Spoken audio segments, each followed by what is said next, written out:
Bom dia a todos, mais uma vez. Bom, nós não treinamos muito bem o Jogral e a Márcia, né? Foi meio por e-mail e correspondência eletrônica que a gente acabou combinando a fala.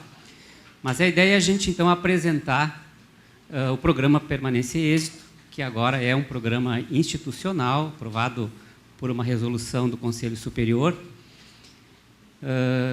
Muito mais do que explicitar todas as atividades, ações, estratégias previstas no programa, é apresentar como ele foi criado, montado, a origem e tudo mais, e conversar sobre ele ao final, tanto que a gente já tinha combinado anteriormente, que no final da manhã de hoje, então, a gente faria uma rodada de conversação sobre a fala do professor Sidney e sobre, então, o programa Permanência e Êxito. Eu queria ressaltar...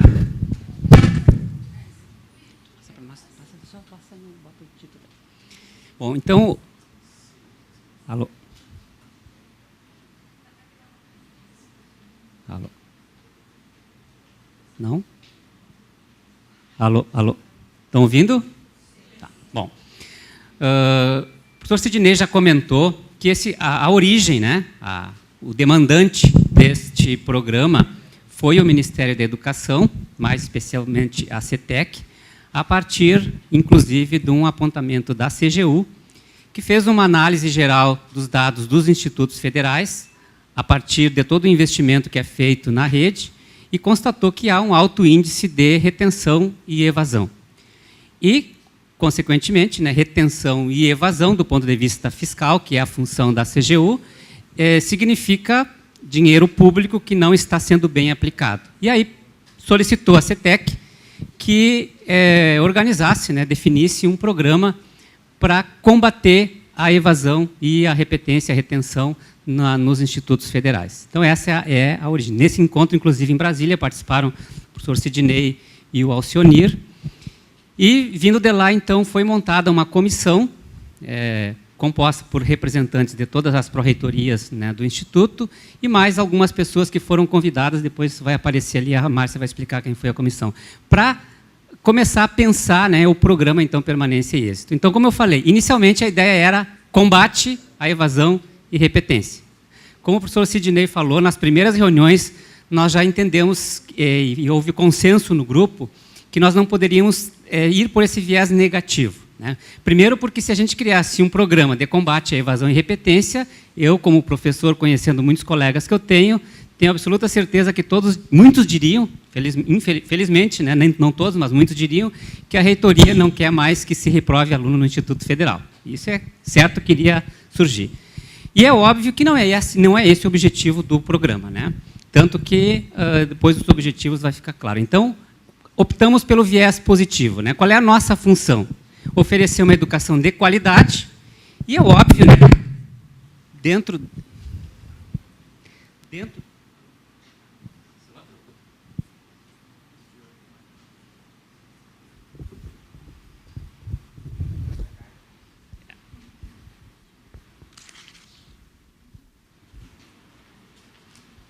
Alô? Tem que trocar o fone aqui. Então, dentro dessa educação de qualidade, obviamente, o foco é a permanência dos nossos alunos e também o êxito deles, porque sem a permanência e o êxito da maioria daqueles que ingressam, nós não vamos ter, obviamente, educação de qualidade. Então, por isso, justifico, então, o nome, né, do programa, e é importante isso porque dá o foco, o norte. Então, o que nós queremos de fato? Nós queremos uma educação de qualidade, nós queremos a permanência dos nossos estudantes e, obviamente, não só a permanência, o êxito, ou seja, que eles saiam do nosso instituto bons profissionais, bons cidadãos e capazes de dar conta, né, tanto da sua vida pessoal quanto da sua vida profissional no mundo do trabalho. Então, algumas ideias é importante que se diga também. As ações que estão pensadas, as estratégias que estão pensadas, que a gente vai verificar depois no programa, muitas delas já são ações que são realizadas dentro dos campos, ou seja, não se criou assim do nada. Qual é a ideia, então, do programa? A ideia do programa é dar organicidade para a ação, ou seja, fazer com que a ação seja coordenada e principalmente, tenha essa capilaridade, que todos os setores se envolvam e tenham como foco a permanência e o êxito. E para isso, gente, para que haja de fato essa organicidade, o professor Sidney já mencionou antes, vai ser fundamental a participação dos NPIs. Tá? O Núcleo Pedagógico Integrado, ele vai ser, digamos assim, o setor, né, a entidade dentro do campus que poderá capitanear e levar o programa ao sucesso ou não.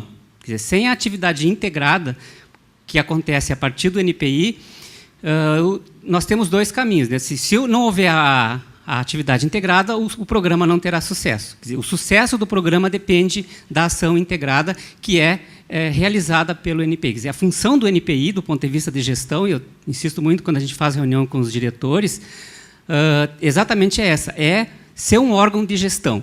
Né? O NPI ele é um órgão executor, é um órgão de gestão mesmo, e facilita muito a vida do diretor de ensino quando esse NPI ele é estruturado, ele é organizado e ele tem um planejamento. Né? Então, o programa Permanência e Êxito, ele vai depender muito dessa ação efetiva do NPI, porque ele congrega todos os setores, né, de forma articulada do ensino dentro do campus. E vejam que, nesse caso, depois a gente vai comentar ali algumas ações, não há como alguém sozinho dar conta da diversidade que é a questão da evasão e, principalmente, da retenção dentro das ações do campus. Bom, acrescentando ainda alguns itens antes de apresentar o programa, eu queria ressaltar o seguinte, né? Quando a gente fala de retenção, mas principalmente da perda de alunos por evasão, nós temos que pensar que há uma responsabilidade, sim, muito grande nossa, seja ela decorrente da forma como a gente divulga os nossos cursos. Lembram que a professora ontem ressaltava isso, né? Quer dizer, os alunos, antes de ingressarem, eles têm que saberem o que é o curso que a gente está ofertando, porque, às vezes, uma das causas de evasão é o desconhecimento da natureza do curso. Quer dizer, o aluno vem pensando uma coisa, e, para mim, é muito claro isso, por exemplo, na área de informática. Né? A gurizada usa muito a internet.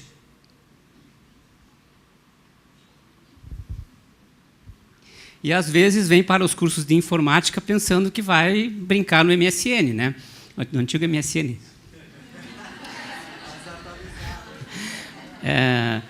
No Facebook e assim por diante. E quando se dá conta que tem que saber logaritmo, que tem que saber programar, aí ele acaba se evadindo e acha que aquilo não é para ele. Então, são ações, vejam bem, que a evasão não começa, não é uma coisa, não é uma atividade que possa ser pontuada com uma única causa. E, portanto, as ações visando o combate à evasão também têm que serem ações institucionais. Eu costumo dizer o seguinte, né, que a gente pode perder alunos por diversos motivos, considerando também a questão da evasão. Seja, por exemplo, aquele aluno do noturno que precisa trabalhar e acaba tendo que desistir da escola. Seja porque o aluno realmente entendeu que não quer mais estudar, pelas condições sociais em que ele vive, não ter dinheiro, às vezes, para pagar o ônibus e assim por diante. São motivos que até se justificam. Mas nós, em hipótese alguma, podemos perder um único aluno por uma omissão nossa institucional. Seja, né, como instituição, seja na atividade de cada um de nós. Portanto, a responsabilidade para com a permanência dos alunos é, sim, de cada um de nós, é dos coordenadores de curso, é do SAP, é do CAI, e assim por diante. Então, todos nós temos, sim, essa função fundamental aí de garantir a permanência dos nossos alunos. E aí, gente, vejam, quando eu falava de organicidade, né, é muito diferente uma organização fordista de sociedade, que a gente tem tentado combater, né, a professora falava ontem de formar para o mercado de trabalho. E, às vezes, a gente não se dá conta que a nossa organização interna pode estar mais ou menos assim, né? Cada um cumprindo uma função. Vejam que nós podemos cumprir muito bem a nossa função e não darmos conta das nossas ações institucionais. Por exemplo, né? O aluno chega na secretaria e quer fazer o cancelamento de matrícula. Simplesmente, o SRA pode chegar lá e dar a fichinha, entrega, ele assina, pronto, vai embora, cancelou a matrícula. Quer dizer, isso, ele cumpriu a função institucional? Como SRA, naquele momento, sim. Mas, como instituição, talvez esse aluno pudesse ser ainda recuperado. Se ele tivesse conversado antes com a assistência estudantil, com o psicólogo do campus, né, e assim por diante. Então, quando se fala em ação organizada, articulada, capilar, se está falando exatamente disso, né? Está se falando de uma ação no qual todos vão ter responsabilidades e ter atenção para esses sinais que podem demonstrar, né, o aluno durante a sua vida escolar. Se falou também ontem, né, na palestra, da questão da intencionalidade. Vejam que a ação educacional ela é intencional. E a intencionalidade ela se confirma no planejamento e na execução de um planejamento. Eu sou muito, embora não seja um burocrata, né, eu sou muito adepto do planejamento. Não acredito em ações espontâneas que acontecem assim esporadicamente. Eu acredito em ações que vão para o papel, que ficam lá definidos, quem faz, quando acontecem, a responsabilidade, quanto vai custar e assim por diante, né? Porque isso vai direcionar, vai intencionalizar realmente a nossa ação. Por isso a importância, então, de um planejamento. Quando a gente fez a avaliação dos NPIs, né, a gente verificou que uma das dificuldades dos NPIs nos campos era exatamente a falta de planejamento, de um plano de trabalho do NPI, que diga, por exemplo, quando vão ser as reuniões, quem vai fazer o quê, né? Que momento vai ter formação, que momento vai ter a atuação com o aluno e assim por diante. Então, o planejamento ele é fundamental para dar conta da intencionalidade da ação, principalmente quando se fala em projetos educativos. Quando se fala, então, né, também em relação ao público que a gente atende, quer dizer, quem são esses alunos que estão sendo atendidos pelos institutos federais, e especificamente para o nosso, a gente também vai ter que considerar que, às vezes, né, esse não é o público que, idealmente, alguns professores gostariam de ter. Nós nem sempre recebemos aquele aluno maravilhoso, cheirosinho, que tem todas as facilidades possíveis, né, para a aprendizagem e assim por diante. O bom seria que todos chegassem assim, mas não são, né? Quando eu ingressei no Instituto, eu tive algumas experiências bem marcantes, um retorno, né, uma atividade que eu não estava acostumado, que é do ensino médio, e lembro de uma situação, inclusive no campus Alegrete, em que nós tínhamos um aluno que não fazia, ou melhor, não ia para as aulas de educação física, né? E lá pelas tantas nós vamos ver, mas por que ele não vai para as aulas de educação física, né? E um guri inteligente, aplicado, aquela coisa toda. Mas o guri simplesmente não tinha um tênis para fazer educação física. Então, veja, essa era uma realidade que a gente pode pensar assim, mas isso não é um problema nosso, né? Não, é um problema nosso, sim. Mas pior que essa questão, digamos, social, né, material, e às vezes é a condição pessoal, intelectual com que o aluno chega. Quer dizer, o aluno que não sabe ler, que não sabe a regra de 3, né? E aí, se nós consideramos que ele hoje é nosso aluno, a responsabilidade sobre a formação ou sobre as lacunas de formação que ele tem são nossas, sim. Não adianta nós chegar lá no final do ano e dizer, não, a responsabilidade foi do ensino fundamental que não ensinou a ler e a escrever. Na medida em que a gente aceitou, que a gente recebeu esse aluno, ele é, sim, responsabilidade nossa e nós vamos ter que dar conta de complementar a formação necessária para que ele tenha sucesso, né? Não adianta simplesmente dizer, não serve para nada e aí condenar ele à evasão ou ao insucesso na instituição. Então, ser uma instituição educadora, né, ser uma instituição que de fato forma, vai implicar exatamente nessa responsabilidade coletiva e é isso que a gente quer dar o tom, né, com o programa Permanência e Êxito, ou seja, fazer com que as nossas ações estejam focadas na qualidade das pessoas que a gente está formando, na permanência daqueles que talvez pensem em desistir, né, e no êxito, no sentido de que eles sejam, como eu falei, bons profissionais e bons cidadãos, que são a nossa dupla função aí de formação enquanto instituição educadora. Então, a gente vai detalhar um pouco mais agora o programa, vou passar para a Márcia, e depois a gente vai fazer ali algumas rodadas de discussão, né, se for o caso, para a gente tirar dúvidas em relação ao programa como um todo. Então tá, pessoal. A gente já falou bom dia hoje, né, Edson? Mas, repetindo, eu sou a Márcia, eu sou servidora do campus Júlio de Castilhos.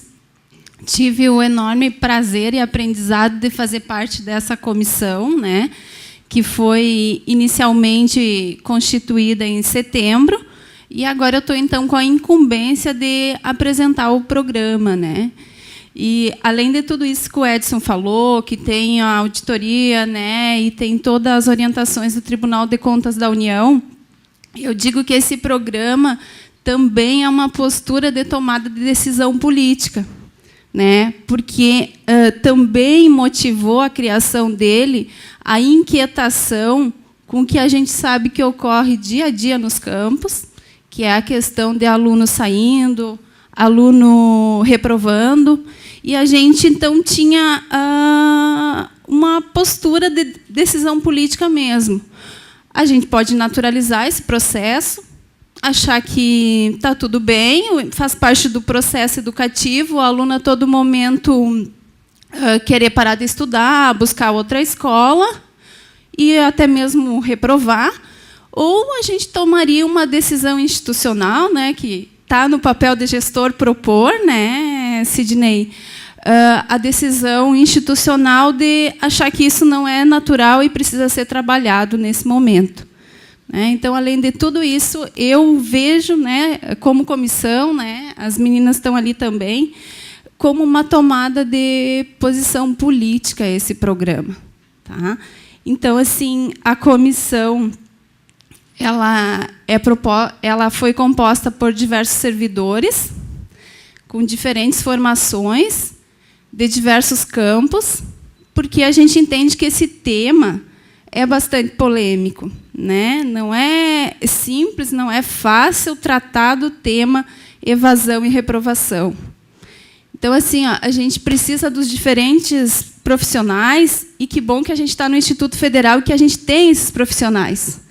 A gente tem um assistente social que vai nos auxiliar como professor, como equipe, para entender como as questões de fora, econômicas, sociais, culturais, familiares, afetam o processo de ensino e aprendizagem. A gente tem o psicólogo, né, também para auxiliar. A gente tem o pedagogo para orientar como é que esse aluno aprende. E a gente sabe que, conforme a Marcelina falou ontem, o aluno aprende só o que é relevante para ele, né? Então, assim, como auxiliar o professor a tornar a aula dele de forma que seja relevante aquilo que está sendo estudado. Porque o que não for relevante para o aluno, ele até passa de ano, mas ele memoriza. Né? A gente pode olhar por nós, por exemplo, o que eu tenho afinidade com física porque eu sou professor de física. Mas o que eu lembro, por exemplo, de português, é muito pouca coisa, ou seja, ficou no meu conhecimento aquilo que foi relevante para mim durante meu processo de ensino e aprendizagem. Então, o objetivo geral do programa é promover ações para a permanência e êxito dos estudantes no Instituto Federal Farroupilha. E o que a gente entende de permanência, né? O que a gente quer com a permanência? É que o estudante estabeleça um vínculo, não um vínculo somente burocrático da matrícula, mas que ele construa, através das nossas práticas dentro do campus, a questão de pertencimento, ou seja, eu pertenço a esse campus, eu pertenço a esse instituto. Esse campus, esse instituto, esse curso que eu estou matriculado, é importante para mim me capacitar, para mim me profissionalizar, mas eu também sou muito importante para o campus. O campus também precisa de mim. E nós, né, dependemos também desse aluno para continuar sobrevivendo. Então, a permanência nesse sentido de vínculo. As nossas ações que a gente está propondo no final, eles têm um cunho que a gente estreite a nossa relação e o nosso vínculo com o aluno. Né? Então, assim, que tenha esse pertencimento à instituição. E a gente comentava também, né, qual é a cara do campus Júlio de Castilhos, por exemplo. Quem é que dá a cara para o campus Panambi? Quem é que dá o formato da reitoria? Não é o prédio, né? São as pessoas que constituem esses contextos. E esses contextos são constituídos por nós e pelos alunos também.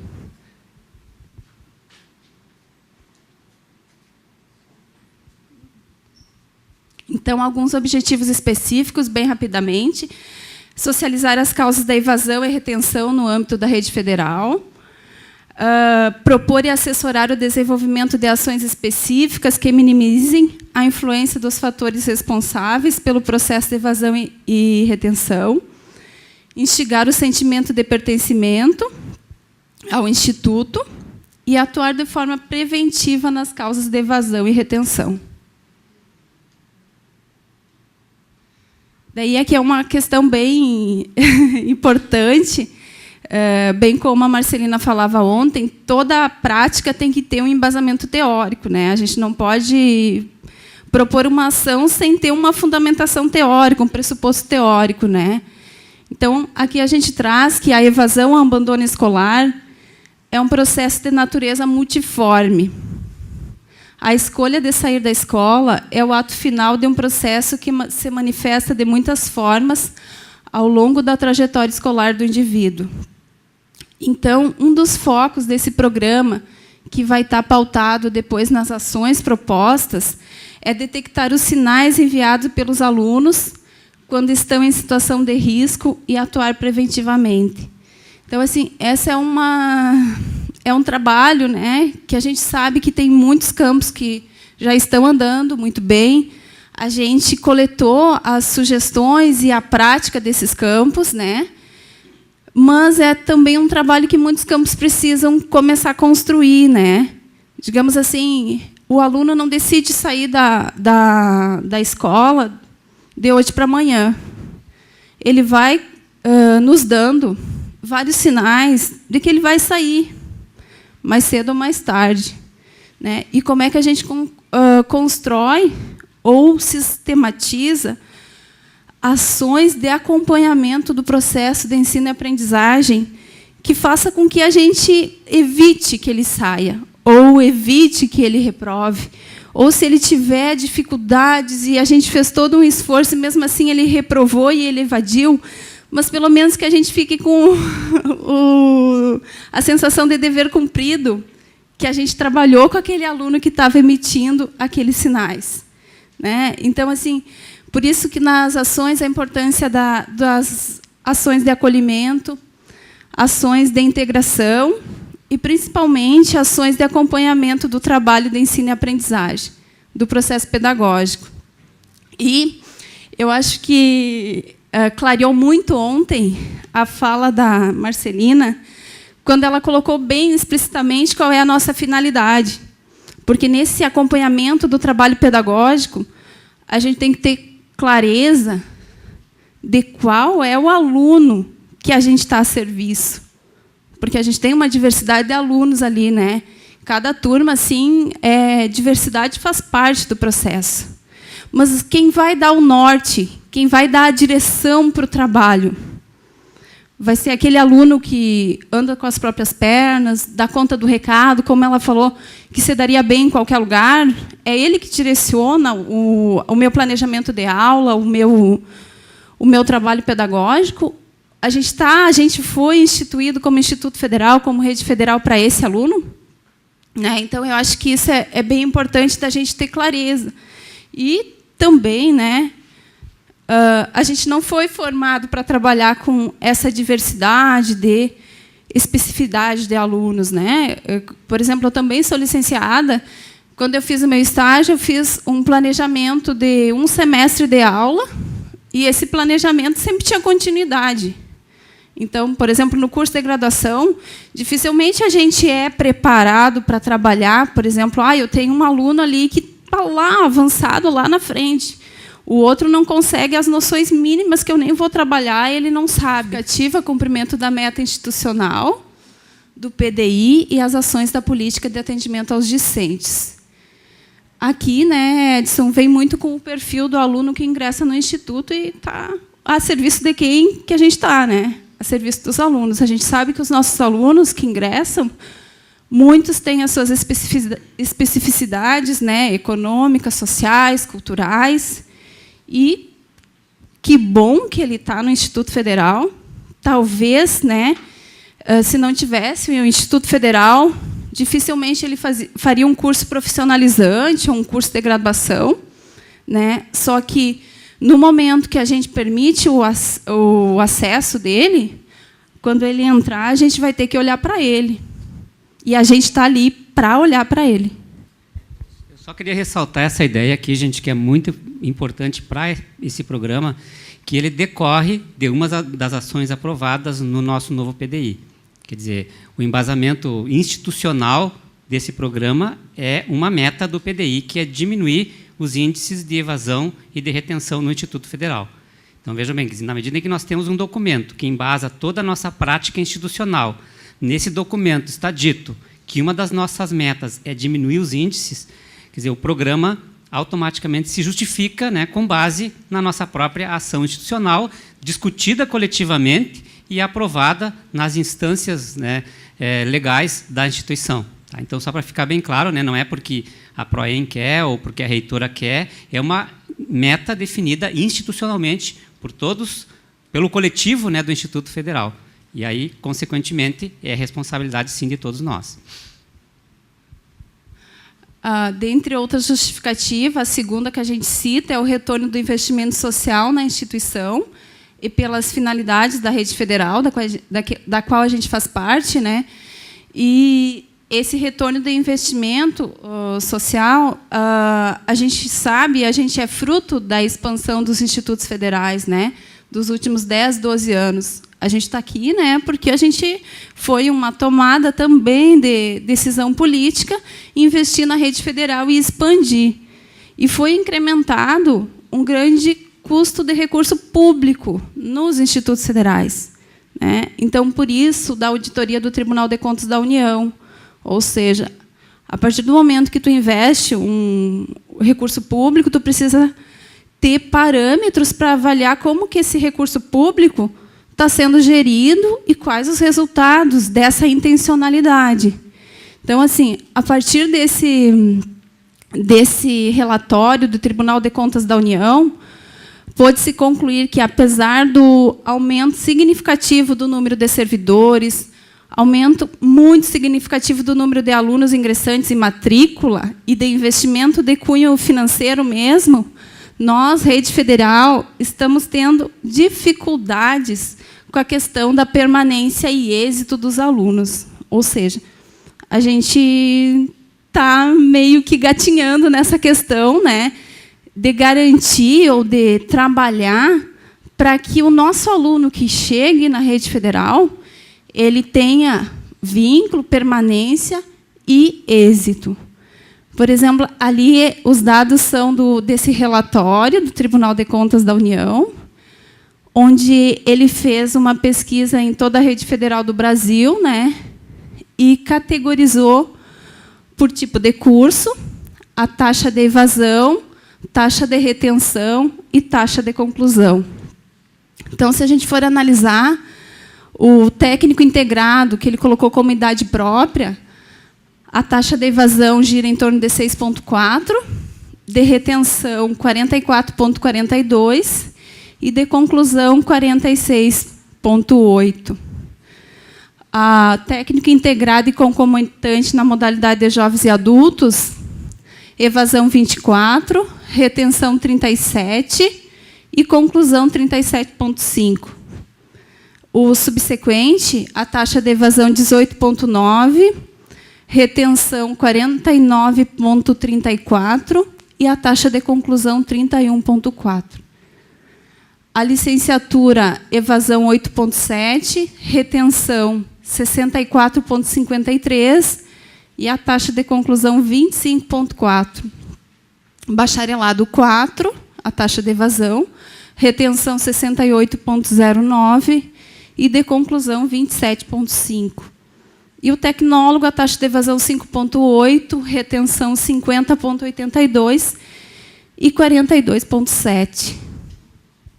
Eu queria fazer uma observação em relação a esses números, que eles não são absolutos, no sentido assim, não são absolutamente confiáveis, né? Por quê? Porque os dados são retirados do SISTEC e a gente sabe que o SISTEC não é um sistema que funciona muito bem. O pessoal do SRA está aí, pode nos explicar até melhor. Mas são, digamos, do ponto de vista referencial de indicadores, é isso aí. Então, em termos de Brasil, nós temos altos índices ali de principalmente, né, de retenção nas licenciaturas, no bacharelado, e ainda o curso que tem mais alta taxa de conclusão são os integrados, né, e depois a gente vai ver os índices no Instituto, não são muito diferentes. Então, o que a gente pode trazer, né, ressaltar desses números aí? O fato de que as ações vão ter que ser feitas, vejam bem, em praticamente todas as áreas. Embora o integrado seja a menor taxa, né, a maior taxa de conclusão, vejam que é menos de 50%. Ou seja, de cada 2 alunos, 1 não conclui, né, no integrado, que é onde tem o maior índice de aprovação, né, de conclusão no Brasil inteiro. E outros lados ali nem se fala. Vejam bem ali o caso das licenciaturas, né, é 25%, ou seja, de cada 4, somente 1 conclui. Isso em termos globais, em termos de Brasil. Então, por isso que os índices, os indicadores, né, eles assustam por causa disso. Se a gente for colocar isso aí em termos financeiros, quanto custa cada aluno e quanto de dinheiro vai, dinheiro público, dinheiro que nós pagamos de impostos, né, vai pelo ralo cada ano, são bilhões. Não são milhões, não, são bilhões de reais, né? Então, por isso, a preocupação também financeira. Mas, mais que isso, a nossa função social, né? A gente não vai resolver, não vai transformar aqueles índices lá em 100% nunca. Mas nós podemos, sim, melhorar aqueles índices. E esse é deve ser o nosso trabalho enquanto instituição.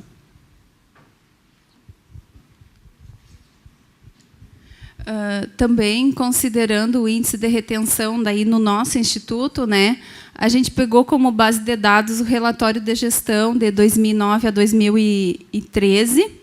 Né? Então, 2009 e 2010, 2011, ali, a gente destaca que muitos campos estavam iniciando. Então, assim, não foram contabilizados porque eles estavam sendo criados, estavam iniciando, né? Então, assim, em 2009 tinha 4,89 o índice de retenção, 2010 11,18, 2011 6,41, 2012 23,9 e 2013 28,81. Como eu falei, o dado não é absoluto, né? O SISTEC ele conta a retenção somente quando o aluno conclui o ciclo. Por exemplo, o aluno que entrou este ano, ele só vai ser considerado retido se ele não se informar no tempo hábil, ou seja, daqui a 2 anos. Então, claro, por exemplo, ali em 2009 nós tínhamos muito ingresso e praticamente nenhum curso sendo concluído, a não ser São Vicente, Alegrete, que eram os campos mais antigos, né, que haviam alunos em conclusão. Na medida em que vai havendo, então, né, a conclusão dos cursos e os alunos não aparecem como excluídos do sistema, vão aumentando as taxas de retenção. Como eu falei, vejam bem, esses não são índices absolutos. Se a gente fosse contar realmente cada aluno que reprova no final de cada semestre, eu acho que os nossos números ali seriam muito maiores. Se a gente pegar a turma que entra no primeiro ano e contar quantos concluíram o primeiro ano, vai alterar significativamente aquele número ali, né? Então, é claro, só que a gente está usando aí os dados oficiais, como oficialmente hoje o Ministério conta a retenção. Por que é contado assim, né? Porque tem aquelas situações em que o aluno consegue recuperar a disciplina, fazia, no nosso caso, né, a recuperação, não a progressão parcial, né, e assim por diante, e ainda assim conseguia concluir em tempo. Então, mas, com certeza, se a gente fosse buscar dados mais precisos, que a gente vai conseguir agora com o sistema, nós vamos ter índices talvez bem maiores em termos de retenção. E também, pelo relatório de gestão, então, de 2009 a 2013, a gente tem o dado do índice de eficiência do Instituto, né? Então, 2009 girou em torno de 42,77, 2010, 31,84, 2011, 52,19, 2012, 49,5 e 2013, 47,35. Então, assim, a gente coloca que esses dados, então, a gente considera como comissão muito insatisfatórios, né?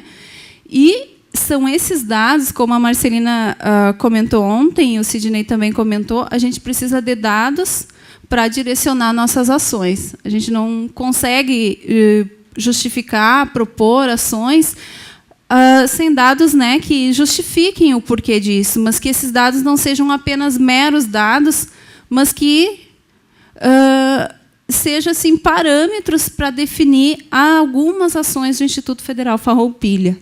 Né? Então, agora,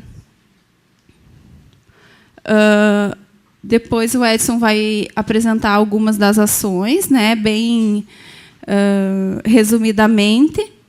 Mas a metodologia construída pela comissão desse programa é a instituição da comissão interna, né, que foi constituída em setembro, a construção do programa, a sensibilização institucional, né, que depois o Edson apresenta, implementação do programa, acompanhamento e avaliação das ações estratégicas propostas.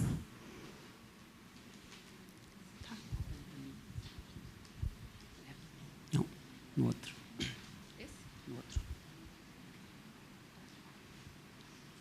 Mais à frente. Aí. Bom, eu só queria ressaltar, antes de destacar ali as ações, né, que a construção, como eu falei, ela envolveu vários profissionais de várias áreas e pessoal de todas as pró-reitorias do Instituto. O programa ele é programa, ele não é um projeto pronto, formatado, isso tem que ficar muito claro. Ou seja, ele é um programa para começar a ser implementado. Tem ações que no futuro dependem de ações que nós vamos fazer agora. Por exemplo, nós não temos índices absolutos e confiáveis dos nossos, né, nas nossas taxas de evasão e retenção. Nós precisamos construir isso. Então, isso é uma ação, por exemplo, que o pessoal dos SRA, junto com o novo sistema, vai poder nos dar no final, por exemplo, já desse ano, talvez, e nos anos seguintes. A partir desses dados, outras ações a gente vai poder construir, porque nós vamos poder mapear realmente no Instituto quais são as áreas de maior evasão ou de retenção, quais são as disciplinas, e dar foco para resolver os problemas onde estão os estrangulamentos. Então, por isso que eu falei, é importante que fique claro, não é um projeto fechado, é um programa. E desse programa poderão, inclusive, surgirem, né, subprojetos ou ainda mesmo outras ações que, inclusive, está previsto lá no final das ações estratégicas. Tá? Então, porque senão, agora só querem que a gente execute. Né? Sempre vai ter aqueles críticos, né, os que acham que as coisas sempre vão dar errada e que vão dizer, agora só querem que eu execute um programa que alguém criou. Não. O programa inicial foi um planejamento que tem como base um relatório, né, do TCU e da Secretaria Tecnológica, e, a partir dele, então, nós vamos desdobrar ações institucionais. Ok? Então, em relação às ações, tá, gente? A primeira questão fundamental, e é isso que a gente está começando a fazer hoje, na verdade, nós já começamos com o encontro de Proeja, no final do ano passado, a gente já fez essa apresentação, já começamos a construir estratégias especificamente no Proeja, com os coordenadores de Proeja e com os diretores de ensino, exatamente porque é uma das áreas que a gente tem bastante dificuldade, principalmente em termos de evasão, né? São alunos que acabam desistindo por N motivos, então vai precisar de uma atenção especial. E é fundamental exatamente a sensibilização. O que é a sensibilização? É a gente criar essa cultura institucional de que nós temos, sim, que nos preocupar com o aluno que evade e com o aluno que repete. Quer dizer, aluno repetente é problema nosso. Aluno que desiste é problema nosso. Não é... repetiu é problema dele, como alguns colegas, infelizmente, fazem. Não. Aluno que repete é problema nosso, sim. Quer dizer, se o aluno está aí para estudar, se ele não estuda, bom, o que nós vamos fazer para que ele estude? E aí, por isso que eu falei, são ações integradas. O professor em sala de aula nem sempre consegue dar conta de tudo, mas nós temos uma instituição que tem uma estrutura invejável. Quem vem de escolas públicas, né, estaduais ou municipais, é impressionante, nenhuma escola tem psicólogo, assistente estudantil, pedagogos. Né? Nós temos uma estrutura que, assistente de aluno, então, nem se fala, que pode sim dar conta de muita coisa que a gente tem que fazer. E o que a gente está fazendo? Né? E aí essa é a ação institucional. Por isso a sensibilização ela é fundamental. Quer dizer, evasão é problema nosso, retenção é sim problema nosso. Não tem essa de lavar as mãos e dizer, eu fiz a minha parte, né? A Marcelina dizia ontem, se vire agora. Não. Nós, em algum momento, talvez fuja da nossa alçada, mas o que nós pudermos fazer, nós temos que fazer. Nós temos a obrigação legal de fazer. Então, a sensibilização que a gente começa agora, que a gente espere, né, que vocês também depois repliquem nos campos, né, Ou seja, é importante sensibilizar todos os servidores do campus. Começa com o assistente de aluno, né, que é a pessoa que mais perto do aluno está, certo? E aí, professor, pedagogo, SRA, todos aqueles que puderem detectar situações que envolvam retenção e evasão e que a gente possa atingir e atacar. Em relação, né, aos alunos evadidos, também é uma ação, ali é uma estratégia, na verdade, né, que está sendo proposta, que é uma pesquisa diagnóstica contínua das causas de evasão e retenção no Instituto Federal Farroupilha. Vejam que nós não temos esse dado absoluto hoje, precisamos tê-lo, né? Então, uma das ações nossas vai ser essa. Nós precisamos aí coordenar, junto com a pesquisa, junto com os SRAs, criar talvez um projeto de pesquisa consistente que envolva todos os campos do Instituto para a gente detectar causas e índices confiáveis, né, de evasão e repetência. Os índices vão ser mais fáceis com o novo programa, com o SIGA, mas as causas vão implicar, sim, em pesquisas de campo. Algumas, inclusive, já foram feitas. Tá? A gente tem campos que já fizeram pesquisas quanto a isso, né? Já tem um mapeamento de situações aí de evasão, e agora também entra a ação de atuar em cima dessas causas. E aqui eu queria chamar a atenção do seguinte, né? Quando a CETEC apresentou o documento lá nessa reunião, eles colocaram uma pesquisa que foi feita em nível nacional sobre causas de evasão na rede federal.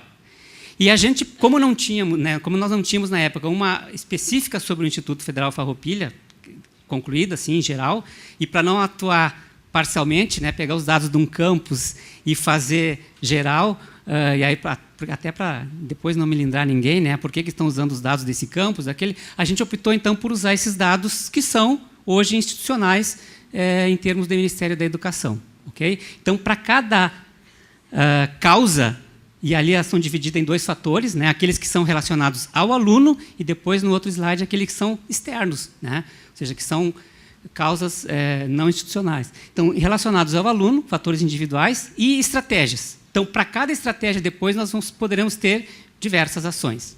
Ok? Nós não vamos fazer a leitura, né, de tudo, porque ficaria amassante, mas teríamos que assim, ressaltar, né, por exemplo, só falta ali um pouquinho. Por exemplo, tem ações, essa ação, por exemplo, de acolhimento do aluno. A gente discutiu muito que uma das dificuldades, às vezes, dos alunos é o primeiro ano, né, tanto no integrado quanto no superior. Porque depois do segundo, terceiro, é mais difícil lá ver a evasão. Então, o primeiro ano ele é fundamental. Então, as ações de acolhimento elas vão ter que acontecer em todos os níveis e de acompanhamento, inclusive, com os alunos. Tem detalhado ali em relação a isso, por exemplo, né, a gente reclama muito que os alunos não sabem estudar. E eles não sabem mesmo. E a escola nunca ensinou ele a estudar. E ele chega aqui e a gente segue cobrando que ele estude e a gente continua não ensinando ele a estudar. Então, por exemplo, uma das ações que nós temos que ensinar, sim, aos nossos alunos é como estudar, como sistematizar, como resumir. Né? São ações, podem parecer assim, não, mas isso é bobagem, né? Não, às vezes isso vai fazer uma diferença muito grande na vida daquele guri ou daquela guria. Se são ações bem pontuais, né? Reunir o grupo de alunos do primeiro ano e dizer, ó, gente, aqui é assim, vocês estão aqui para estudar, e ensina algumas técnicas, né, de estudo. Vejam que nós temos uma falha muito grande no Brasil, em termos educacionais, por causa disso. Né? O Brasil, em geral, os professores e as instituições de ensino, elas estão montadas na seguinte lógica, que o aluno aprende muito quando ele está quietinho ouvindo um professor. A sala de aula perfeita é aquela em que o professor fala muito e o aluno está lá quietinho tomando nota. Tá? E há pouco tempo de estudo por parte dos alunos. Quer dizer, hoje, a maior parte dos países do mundo que revolucionaram a educação tem um modelo inverso. O momento em que o aluno aprende é o momento em que ele está estudando. O momento de sala de aula é aquele momento em que o aluno vai tirar dúvidas com o professor, vai tirar conclusões, vai discutir, né? Mas ele vai ter que estudar muito mais sozinho do que ouvindo, né, horas e horas e horas e horas de fala de um professor. Então, é uma lógica perversa, mas é a lógica que está posta hoje e a gente vai ter que, de certa forma, tentar quebrar isso, ensinando os nossos alunos a fazer aquilo que eles vêm fazer, que é estudar. Gente, não sei se se eu estou falando assim a bobagem, né? Mas eu, pelo menos, tive essa experiência que mesmo na graduação, às vezes, a gente não aprende a estudar. Tu vai aprender a estudar lá no mestrado, quando tu tem que te virar sozinho. Mas a escola, o nosso modelo está montado dessa forma, né? Ouvir o professor e tudo que o professor dissesse, se eu conseguir captar, eu sei. Se não, não sei. Então, é um modelo educacional que a gente vai ter que, de certa forma, subverter, né? E implica em ação direta com os alunos. E aí, vejam bem, por isso que eu falei, os focos têm que ser em dois, né? O aluno e o professor. Por quê? Porque aí, se a gente foca que o aluno tem que saber estudar e ele tem que estudar mais, e não tem outro jeito de estudar, gente. A professora ontem falou aqui, né, de aprender, desculpe. Processo de ensino é uma coisa, processo de aprendizagem é outra, né? O processo de aprendizagem depende, sim, de como é organizado o ensino. E não tem como alguém aprender se ele não quer aprender. Então, se um aluno não entrar na cabeça dele essa consciência de que ele está aqui para estudar, que ele está na instituição para estudar, não tem milagre que seja possível.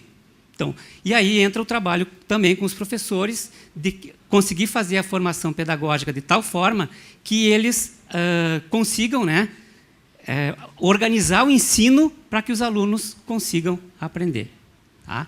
É uma tarefa grande, é uma tarefa bem árdua, mas poderá, digamos assim, mudar a cultura institucional do Instituto Federal Farroupilha. Nós podemos fazer toda a diferença se a gente conseguir implantar, né, essa nova lógica aí de atuação. Passa para nós. Depois tem aqueles fatores que são externos à instituição, tá, gente? Alguns a gente vai poder atuar, outros não.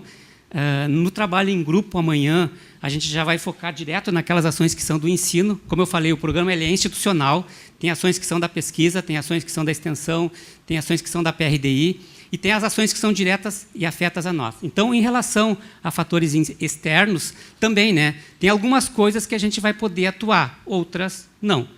Uma das coisas que a gente pode atuar é nessa questão, por exemplo, da divulgação adequada dos nossos cursos.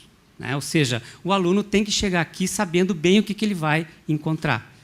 Porque uma das causas da evasão é exatamente o não conhecimento da estrutura, né, do curso, de como funciona, do que se faz no curso e assim por diante. Tá? Eu orientei uma pesquisa de especialização lá no Instituto Federal Farroupilha, em Alegrete, né? Dos dados que me chamou a atenção na pesquisa em relação aos alunos, aos egressos, é exatamente o fato de que eles reclamam, né, com razão, de que eles tiveram, por exemplo, pouca prática durante o curso, certo? Então, vejam bem, se nós somos realmente uma instituição formadora de técnicos, né, quer dizer, a prática ela tem que ser articulada e presente no dia a dia na formação. E, às vezes, esse fato, né, quer dizer, eu tenho esse dado vai ter que ser utilizado para mim reorganizar as ações de ensino para facilitar a aprendizagem, evitar a retenção, principalmente, né, a reprovação, que é uma das grandes causas de evasão. Quando o aluno reprova uma, duas vezes, dificilmente ele retorna. Né? Uma vez ainda passa, principalmente se é no primeiro ano. Duas vezes, tchau, ele vai embora. Né? Então, a nossa responsabilidade é muito grande. Então, a gente queria deixar assim, um espaço, né, como eu falei, para discussão, né, tanto da fala do professor Sidney anterior, como agora do programa Permanência e Êxito, tirar dúvidas. Nós não esgotamos, né, o programa está disponível no site, a gente quer mandar depois em Word para todos, tá? Nós vamos mandar em Word para todos, até para poder mexer, organizar, recortar aquilo que for necessário. É fundamental que todos se apropriem do programa, tá, gente? Principalmente das ações. Tu mostra para nós o arquivo em Word ali. Baixa bem no final. É aquilo que eu falei, tá, gente? Eu não sou um burocrata, mas eu acredito muito no planejamento, né? Na definição de ações, de metas, de responsáveis, principalmente, porque se não tiver o responsável, as coisas não acontecem. E a ideia do programa é exatamente essa. Lá no final. Última página. Então, aqui a gente tem, por exemplo, né? Consegue diminuir um pouquinho aí?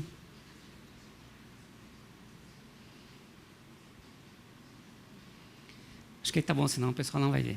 Não sei se todos conseguem enxergar, acho que lá no fundo não, né? Mas é um quadro, né? Uma planilha. Tem as ações, desculpem, no primeiro aspecto ali, né? As ações em relação aos servidores e aos alunos. E, a partir dali, aquilo que eu comentei antes nas grandes ações gerais. Então, o primeiro quadro são as causas apontadas. Depois, o segundo quadro são a ação estratégica, né, as estratégias. E aí, depois, então, vem as subações. Tá? Esse arquivo já está ali, né, com as indicações daquilo que dizem mais afeto ao ensino, que é o que a gente vai trabalhar amanhã. Mas, vejam bem, a ação ela vai ter que ter definido, por isso que a importância do planejamento. Nós temos que definir quando ela vai acontecer, e algumas ou a gente faz agora, ou não tem mais como fazer. Por exemplo, esse acolhimento inicial, né? Nós já temos que nos preparar, programar, organizar todo o acolhimento. Eu sei que isso já é feito em muitos casos, mas nem sempre com esse foco. Tá?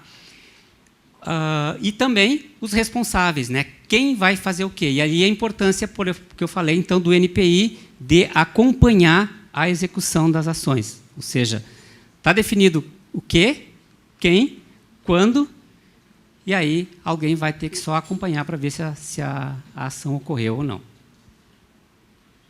Ok? A gente deixa agora para esse bate-papo que a gente queria, né? No final, tanto dúvidas em relação às questões mais gerais da PROEM, como também em relação ao programa Permanência e Êxito.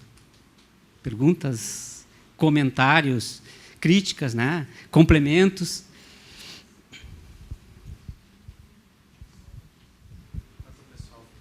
Em primeiro lugar, obrigado, Edson e Márcio, por representar bem a equipe. Eu não sei se está claro para todo mundo a proposta estabelecida. Como os colegas bem falaram, a Márcia é uma proposta política, assumir uma ação institucional, mas nada é imposto. Aquilo que o Edson falou, alguém fez, agora vamos ter que todo mundo fazer, ou então também ficar dizendo o que o outro deve fazer. Nós estamos tentando fazer uma lógica diferenciada. A pergunta é, existe evasão e retenção? Existe. Sempre existirá? Sempre existirá. Inevitável. Se o cara morre, tem evasão. Né? Isso é inevitável. Ou seja, não há como trabalharmos na perspectiva de zero. Então, sejamos realistas. Existem ações, fatores, motivos que estão ao nosso poder? Existem. Existem motivos que causam evasão e retenção e fogem ao nosso poder? Existe. Então, tudo aquilo que temos certeza que foge ao nosso poder, não tem o que fazer. Né? A gente aprende em lógica, né, de que o que causa um problema, o que caracteriza um problema é a possibilidade de solução. Então, se você tem um problema, não se preocupe, solução existe. Se não existe solução, não tem por que se preocupar. Certo? Então, aquilo que nós não temos solução, resolver o orçamento, talvez um grande número de professores, salvar a humanidade, não está ao nosso alcance. Deixemos de lado. Porque às vezes os colegas vão trazer isso. Mas... Não, perfeito, tu tem razão. O que nós podemos fazer subjetivamente para isso? Entrar no site do governo, fazer um projeto de lei, mandar uma carta... Beleza, mas isso é uma ação externa. A pergunta que nós queremos firmar é o que está sob o nosso poder? E aí, quando falamos o que está sob o nosso poder, é sob o nosso poder enquanto servidor público específico. Né? Então, às vezes, pode surgir, mas o SRA poderia fazer isso. Beleza. Adriele, tu pode fazer isso? Não, eu posso mesmo, vou colaborar. A pergunta é, tu, Kalinka, professora, o que você pode fazer? A Kalinka, quando a gente apresentar o programa, ela pode discordar de tudo. Isso aí é a pior coisa que eu já vi, porque eu trabalhei na China, porque não sei o quê, porque não sei o quê. A gente ouve, escuta e, no final, pergunta, Kalinka, o que você acha que você pode fazer? E a Kalinka vai dizer. Se ela disser nada pode ser feito, tá bom, Kalinka, obrigado pela contribuição. Alguém acha que algo pode ser feito? Se a Kalinka disser, não, eu discordo tudo isso, eu acho que eu vou levar os alunos... nadar lá no açude, né? Não, nadar no açude não pode, tem a placa bem grande. Passear, pescar porque eles relaxam. Beleza, né? Os colegas que vão estar envolvidos vão anotar ali com uma ação para a gente poder fazer. Kalinka acha que pescar resolve e vai levar. Só que ao final do ano, a gente vai chegar na Kalinka tranquilamente e dizer: e aí? Como é que foi a pescaria? Que pescaria? Tu conseguiu ter algum resultado? A gente vai conversar com os alunos. Vai que pescar resolve, né? Vai que acalma mesmo. Daqui a pouco a gente começa.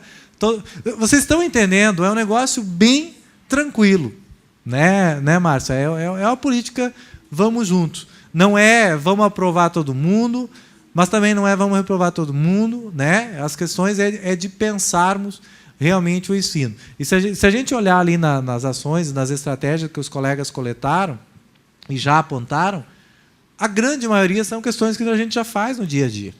Só que às vezes faz de forma dissociada, às vezes não faz com foco, né? E aí, infelizmente, acaba não produzindo um bom resultado, como se a gente fizesse isso de forma unificada, que é a proposta do programa. Então, só para reforçar um pouquinho, aí a gente abre.